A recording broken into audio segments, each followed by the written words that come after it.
Hey people, CzarThwomp here, and welcome to episode 15 of the Great Ace Attorney 2, Resolved. Last time, we confirmed that Shamspeare is committing gas fraud, and now we are going to basically get into the details. Allow me to pose my learned friend a question. What exactly did you establish with your most recent cross-examination? Well... that Mr. William Shamspeare is a liar and a thief. In other words, that his testimony is unreliable. That's it. That's exactly it. Very well. Let's assume the man is a liar. Now allow me to pose another question. What possible difference does that make? Well, we know that suicide can be discounted. Scotland Yard's investigation revealed no sign of another vessel that contained poison. And on the night in question, there were no visitors to the room except the accused. The young gasman's testimony, which we have no reason to doubt, has confirmed this. Furthermore, the only possible way the poison could have entered the victim's body is via the tea. The court has seen no evidence whatsoever that suggests otherwise. Even if William Shamspeare is the liar you claim him to be, these facts have been objectively established. There's no escaping it.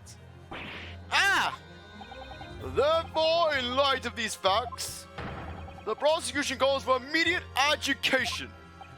You... What?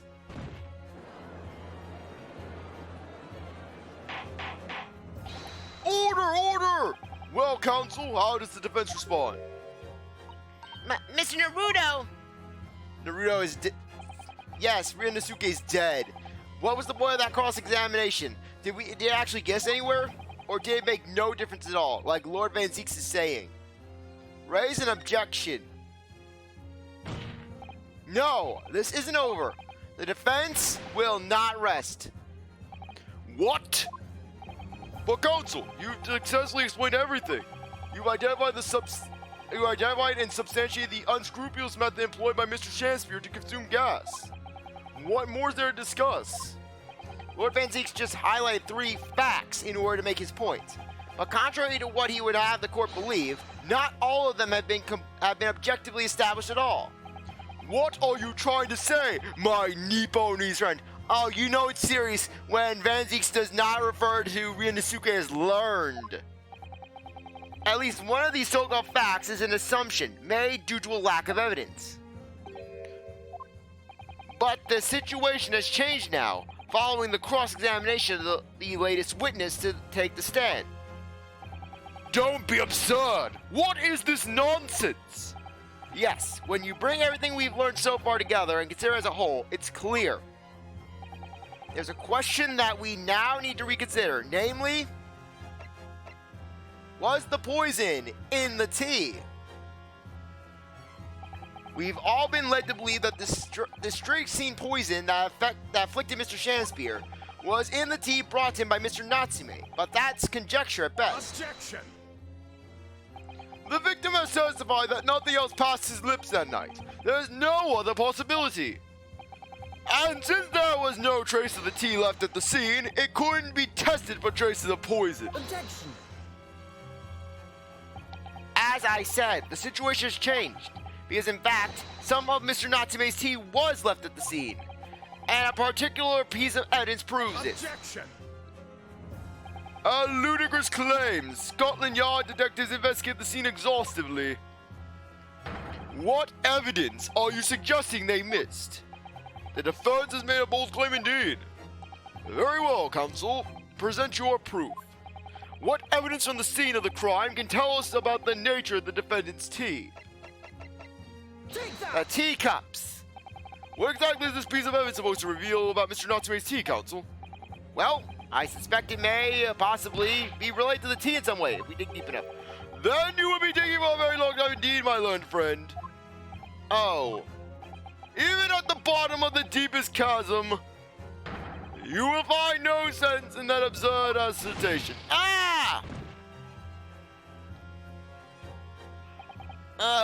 Sometimes I wish I could disappear down a deep chasm to escape this deep sarcasm. Then I advise you think more deeply before you answer again this time. Okay, let's save the game because there's a chance I could get guilty. Okay, overwrite. Okay. Let's go.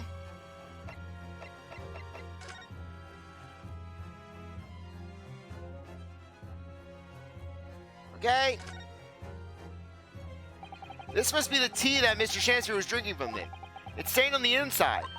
Tea does that, I'm afraid. Even green tea. Oh, really? I've never noticed before. You've never noticed? Well, I never leave it in the cup long enough to leave a mark. I like to gulp it down. Drink tea while it's hot. That's the Japanese way, isn't it? Oh dear, so many people seem to have the wrong idea about our culture, and most of them are Japanese! Susato, basically, going on the tea objections. Okay. Okay. The nature of the tea. Okay.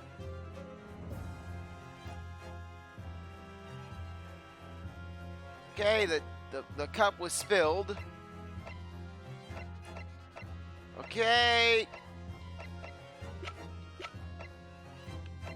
Okay, I'm looking. Okay, I'm just looking around. It's okay, teacups, crime scene photo. Okay, we know it's not the teacups apparently. Okay.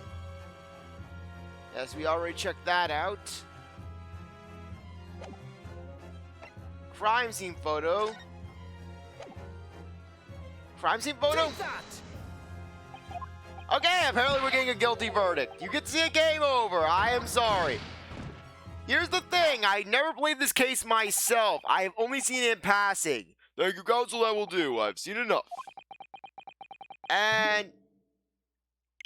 I'm sorry. Okay, sorry. I was trying to basically press the start button. So that way... Load the game!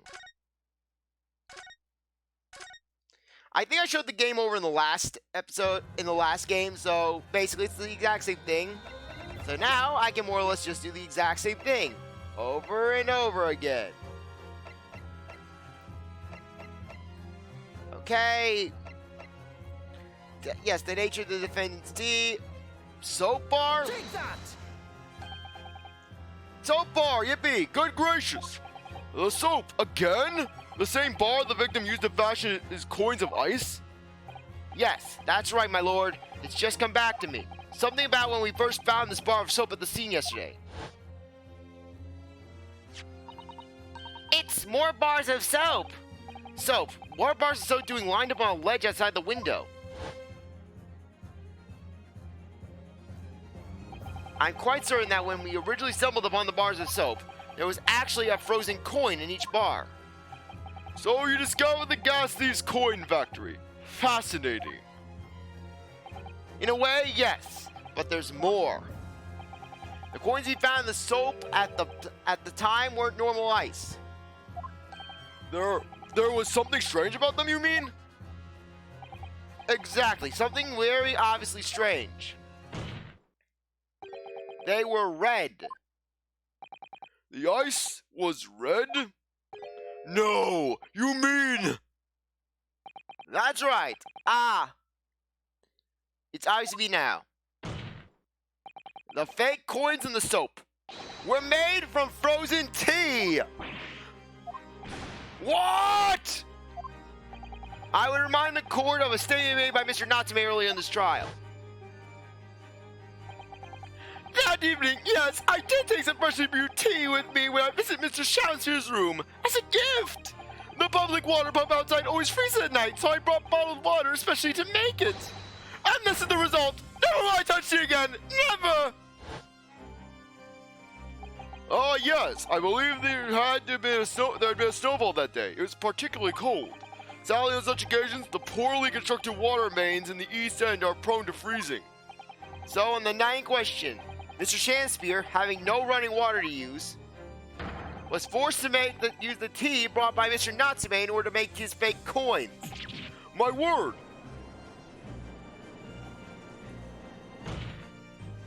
There were 2 bars of soap on the window ledge when my judicial assistant and I investigated the scene. That's right, and we only borrowed one of them. Which means that even as we speak, some of the defense tea is still present at the scene of the crime. Frozen solid in a bar of soap outside Mr. Shanspeare's window. Extraordinary. Earlier today, Inspector Gregson informed the court that if even 1 drop of tea remains, Scotland Yard would be able to analyze it for poison. As such, we are now in position to prove or disprove what has until now just been mere conjecture. By finding out for sure whether or not Mr. Natsume's tea actually contains strychnine at all. Ah! You smug Nipponese! My lord, we cannot do the defendant the injustice of passing judgment now. The police should be dispatched to recover the remaining bar of soap from the scene at once, and the defense requests a thorough analysis of the frozen tea embedded in it to determine whether or not it contains any poison.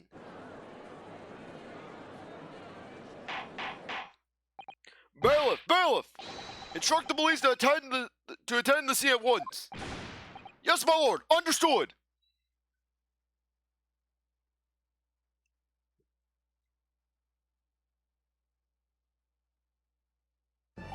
It would seem we have no choice but to suspend these proceedings for the time being. I trust you have no objection, Lord Zieks. None, my lord. Scotland Yard will recover the tea from the scene and carry out the requisite tests immediately. The trial will resume at the same hour tomorrow. The prosecution defense may conduct further investigations as appropriate in the interim. Yes, my lord.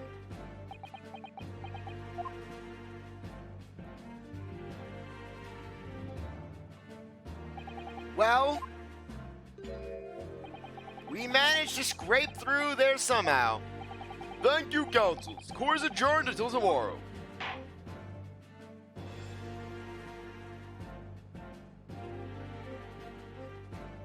Okay, we somehow managed to get through that trial, even though I accidentally pressed my home button instead of the start button. Just love that sort of thing. Save our current progress, yes.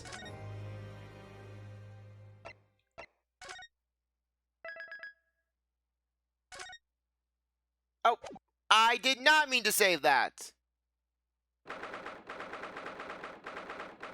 Okay, I swear, I feel like I'm in some bizarro world all of a sudden. 22nd February, 1:11 p.m., Naruto Legal Consultancy.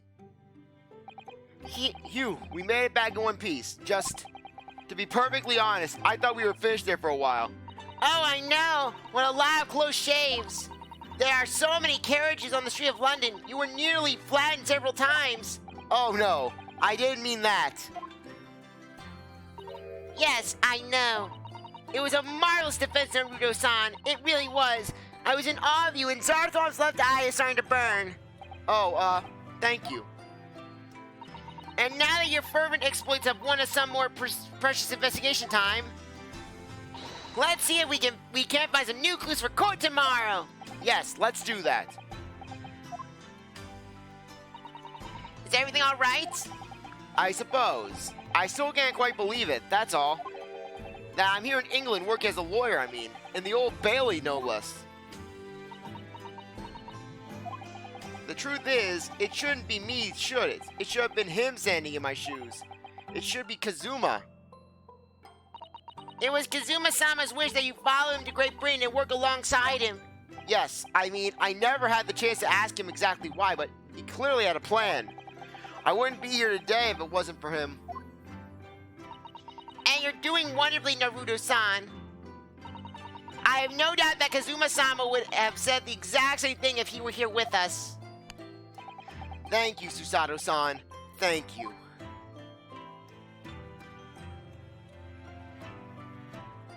Investigation time!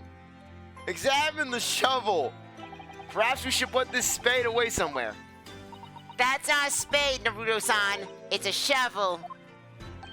No, shovels are for digging. That's for scooping up loose material. It's a spade. No, spades are for digging. That's for scooping up loose material. It's a shovel. Susato get into that fight. Susato get into that fight. Really, I wonder what. I have to comb through some notes and basically. I have to comb through some Ace Attorney dialogue to see if Phoenix is on Team Shovel or Team Spade. Basically, which one of his ancestors he's angering. Well, it doesn't really matter, does it? You're right, Naruto-san. We mustn't quarrel over such trifles. On reflection, then, I think I'll leave the spade where it is. Shovel. Yes, I think that's for the best. We may need a shovel when we're working in the garden.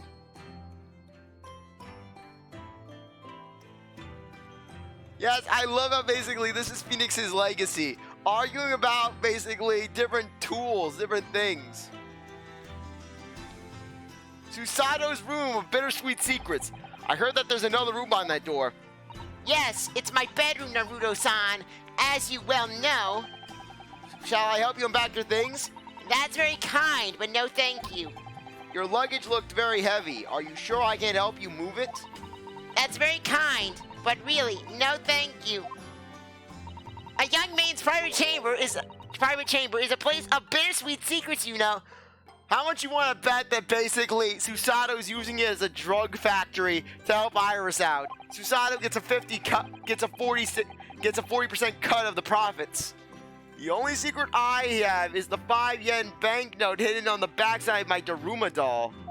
That Susato probably already stole. Susato got her hands on it. You're screwed. Yes, the tank.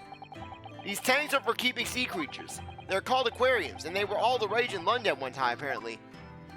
Yes. The English are so clever, coming with the idea of having ocean light on display in their homes. And it means you always have an emergency midnight feast on hand, too. I'm not sure that's really the idea. Yeah, then Ryuunosuke starts eating the prawns, starts eating the shrimp. Yeah, this is why Susato, this is why Ryuunosuke Susato always thinks that you're on the verge of eating everything you can get your hands on. Okay, let's move back to Sherlock's house, see what's going on here. 22nd of February, Sholmes' suite. Ryuno and Susie! Hooray, you're back! Hello, Iris. You're in fine spirits as always, I see. I am, and you look so immaculately presented as ever, Susie. I finally managed to get the child-proof locks and everything. Hamsy won't be able to eat my alkaloids now. Darn it! How can you get these locks open? I need sustenance. Oh, you flatter me. Well, you couldn't have come at a bad time. I just made a bought tea. I'll get some caps. Really? Sorry. Really? Okay, good. For a second, I thought that was Susato talking. Really? Thanks, Iris. But actually, what is that foul smell? Aha! The Wanderers returned last. Where on earth have the pair of you been? We've been in court. Oh, for Mr. Mustache's case. That was today, was it? I'm sure I mentioned it only yesterday, Mr. Sholmes. I'm sure you think you did. Well, we can laugh about it now. So tell me, how did the trial go? Reasonably well so far. We managed to escape without a guilty verdict, at least. Really? I would have liked to see it. And I must pass the time of day with Mr. Reaper again. It's been so long. Is Lord Van Zieks an acquaintance, Mr. Sholmes? Naturally. There's not a person in the world who doesn't know my name, Mr. Naruto. Not quite what I asked, but still. Mr. Sholmes, whatever is that odor? Yes, what is it? It's Sherlock thinking. It's funny, but it's absolutely awful. Ah, indeed. That was the sin of victory, my dear fellows. Victory in science. Oh, dear. Oh, no. Sherlock created the acid again. He created the super acid that can burn through everything again. All right, I'll bite. What's he up to now?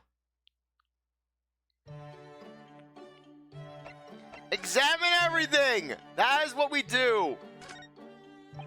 I do like this fireplace. It's one of the best things I've seen since we arrived in this country, in fact. Although, I do yearn for a Japanese kotatsu.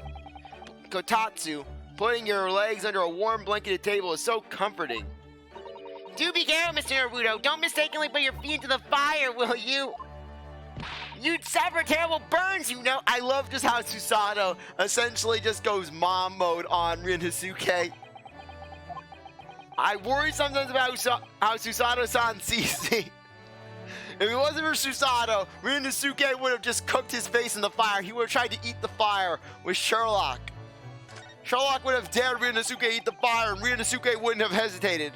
Look at all these mementos of Mr. Shome's past cases. You know, Mr. Sato's eyes still sparkle every time she lays eyes on them.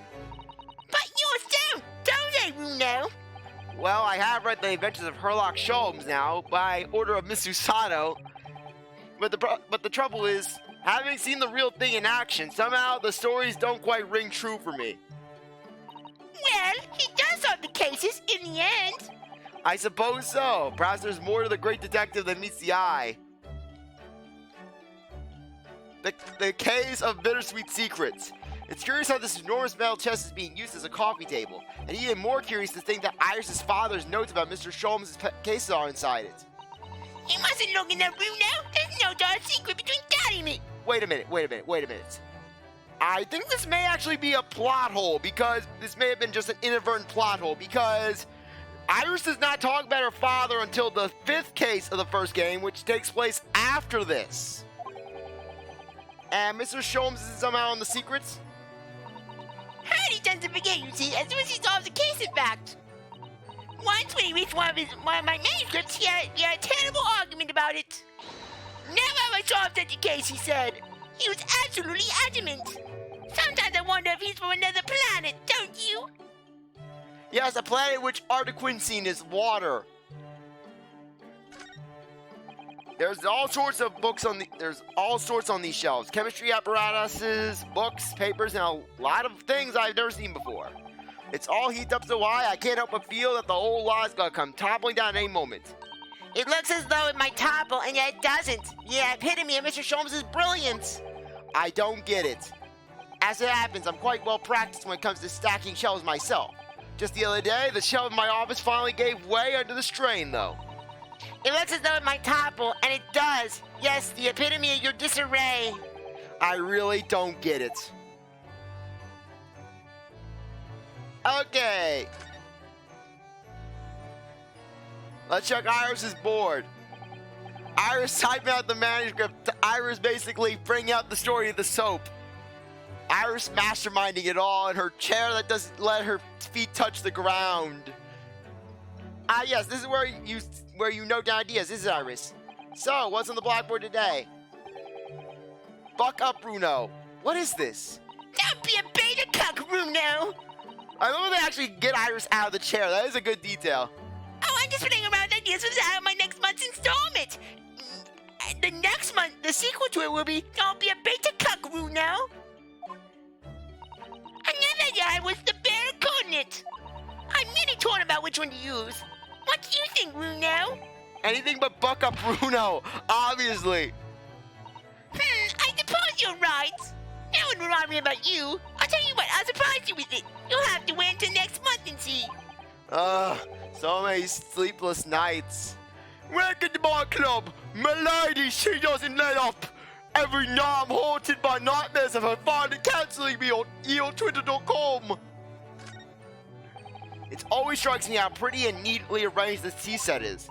It's my favorite one. In fact, I think it's high time for afternoon tea. Right there, that's the special blend I prepared for today. It contains artequinine. Oh, Iris, you do love your tea, don't you? She looks so happy at the prospect. And after you've drunk it, I'll collect some experimental data, if that's all right. Just what is she about to make me drink? The artequinine. Where do you think Kristoff learned it from?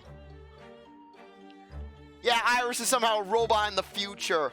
And yeah, in the present day, Iris transferred her conscious mind into a robotic body, and she just runs all of London from the shadows.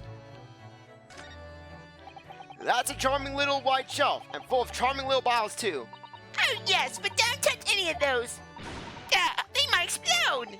A charming shelf full of charming bottles, full of charming ingredients that could explode charmingly. You know, Honey mistakenly drank from one of them the other day. What? And how? I think he was lucky though, he hasn't exploded yet. industry can be a very hazardous occupation. It's living with Mr. Sholmes that's the hazardous occupation, if you ask me. Okay, anything over here? Okay, let's check out Iris, this typing area. If I remember correctly, this large and imposing lump of iron is called a typewriter. To think that every single one of the adventures of Sherlock Holmes blossomed from this very machine.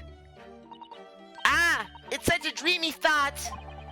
I actually had a go on it the other day. The metal bars that move when you hit the keys got all tangled up somehow, and that made Iris angry. Iris then proceeded to yeet me out of a window. Mr. Naruto, you're ruining my dreamy thoughts. Please don't do it again. Uh-huh. Now I made Susato-san angry as well. Iris? That's incredible concentration, that is. I find it quite remarkable how she can focus on so many different things at once. Perhaps I should try drinking more herbal tea. The plant dive in the rye would be good for you, Bruno. Oh, Iris? This girl is destined for great things, I'm sure. Iris becomes the #1 crime lord in London. Iris runs the city. Iris rules the city. She rules the earth, and Sherlock is just along for the ride. Sherlock is the muscle. This enormous machine takes up the entire desk. Doesn't it? It's really imposing. Ah, Hurley's great analyscope, yes. It can analyze anything at all, you know. But I've never seen anyone actually using it. Well, it's his invention, so I know how it operates. Why don't you get to analyze its own operation then? Oh, Bruno, your days are sharp today, aren't you? Okay. The Stradivarius. This is Mr. Sholmes' famous violin. The one he found being sold for a song at a pawnbrokery. What's it called again? A shoddy something? Oh yes, this wonderful instrument features in the adventures of Sherlock Holmes. It's a world-famous Stradivarius. What? Stradivarius, Mr. Naruto. Pick up a book. Pick up some Rand's magazine. Stragivor. Are you even trying now? We'll come back to this another time, I think. Okay, we've analyzed everything in the lab. In Sherlock's house. Converse. No, let's present the soap. I want to see what Sherlock's will react. I believe you tried to eat some soap once, didn't you? True, yes. I had a theory that it may cleanse the inside of my digestive system, you see. Was it particularly dirty, do you think? Indeed, it was, for I had mistakenly imbibed some ink at the time, assuming it to be coffee. I must cleanse at once, I thought to myself, quite logically, of course. Only you can have an antidote about swallowing soap. Yes, I can imagine this being a proud part of Kristoff's family history. Mr. Sholmes, about this. Dull. Sorry? If you will produce such dull items with such a dull countenance, you must expect a dull response. All the very least, you could do something about your face, my dear fellow. I crave visual stimulation. Something like this? Indeed, that's quite the stimulation I desired.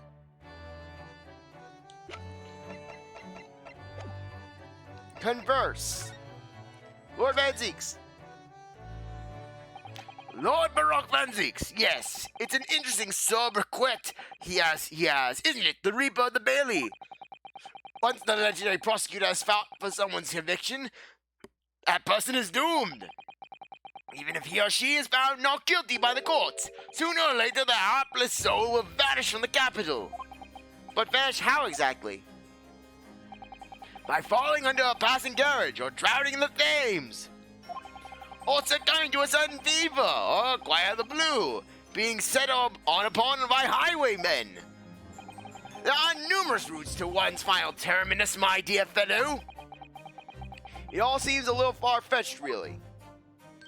Well, on the bright side, Mr. Moustache is fighting fit, for the time being at least. That's not overly reassuring. If the rumors are true, though, the obvious conclusion would surely be that those acquainted are, well, by Lord Van Ziek's own hands. As it happens, Mr. Sato, that is quite impossible. Oh, why? Naturally, the man very quickly came under such suspicion. However, whenever these incidents occurred, the Reaper always had a cast iron alibi. Yes, the alibi of, I did not do it. I was drinking wine from my hollow chalice. Do you deny my hollow chalice? Really? And so his reign continued, but 5 years ago, he vanished from the courts, never to appear as his prosecutor again. That is until you arrived in the country, Mr. Naruto. Yes, so I've heard.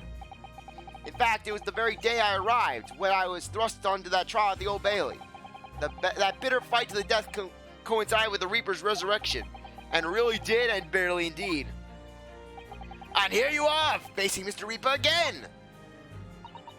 Poor Bruno, I don't know, you're incredibly unlucky. Incredibly unlikable. I think it goes deeper than just me. I sense a general loathing of all Japanese people. Well, that would explain the rallies.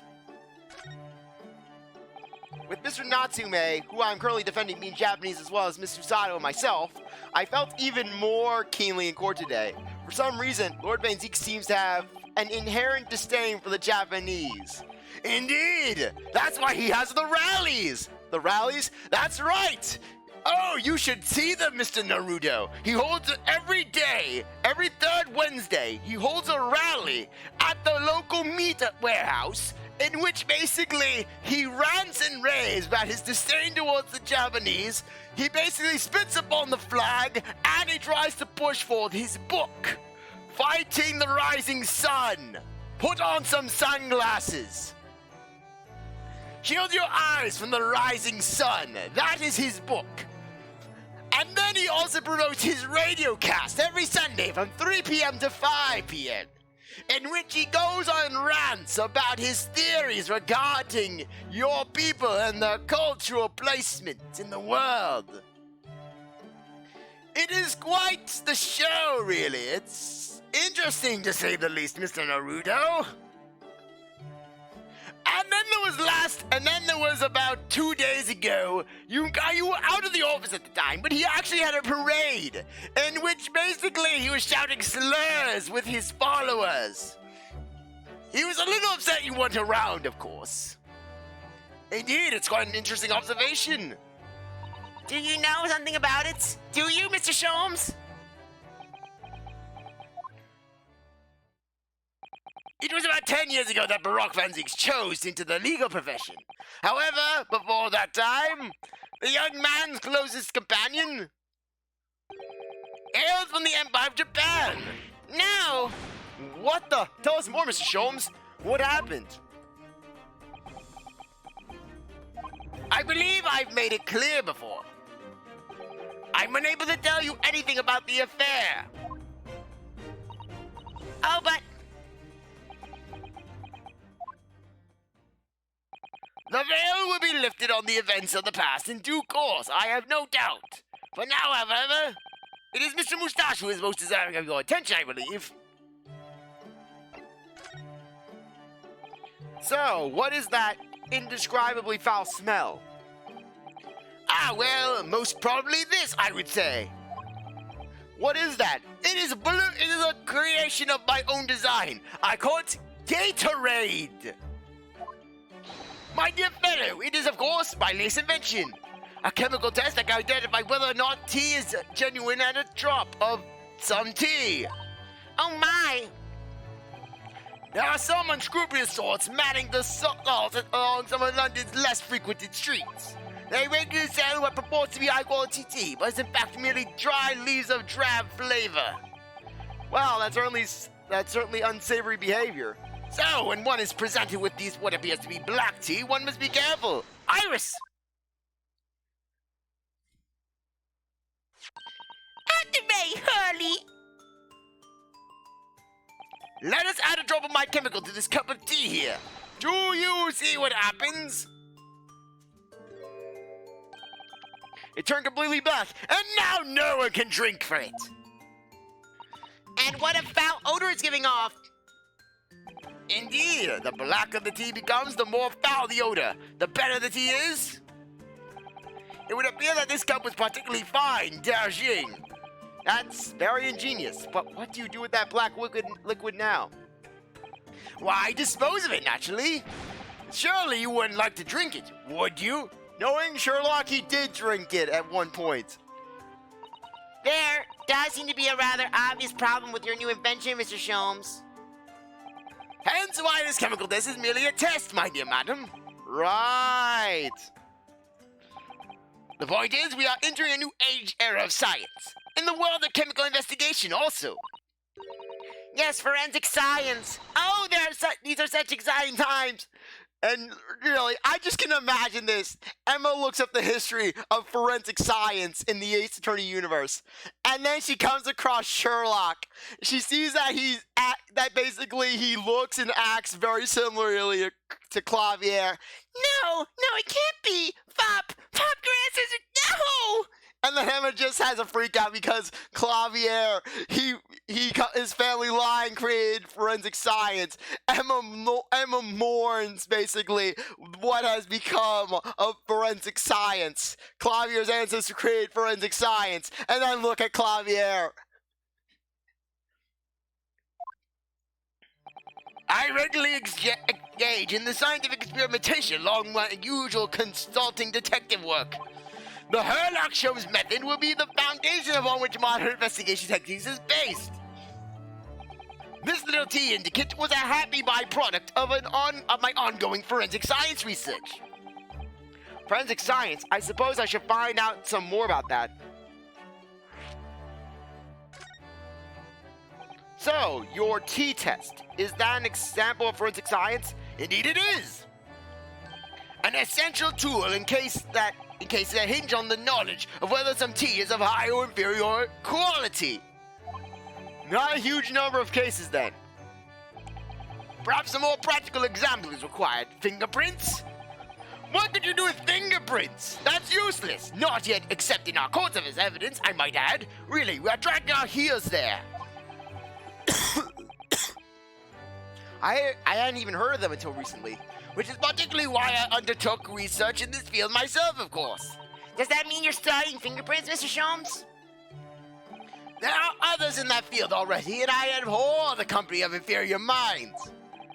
Seriously, this guy is Kristoff's ancestor. No, what I'm researching is skin prints. Skin prints? A nomenclature of my own design, as is this chemical agent that makes it possible. It instantly reveals objects touched by whatever person is under investigation. Brilliant, Mr. Sholmes. As long as it doesn't turn everything completely odorous and black.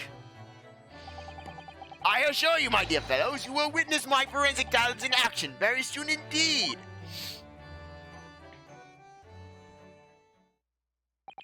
Well, I think we should go back to the scene and see if we can uncover any new clues. That's the spirit, Ryuno. See you later. Yes, until later. No, Mr. Sholmes, we were thinking you'd come along with us. You were? Yes, of course. You said it just a moment ago. You said we'd witness your forensic talents in action. Ah, yes. I do recall saying something along those lines. Well, you go on ahead. I shall be sure to follow you later. In all likelihood, probably. Maybe. Well, I might.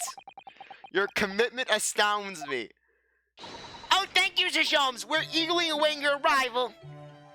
Bye-bye, Ryuno. Bye-bye, Cece.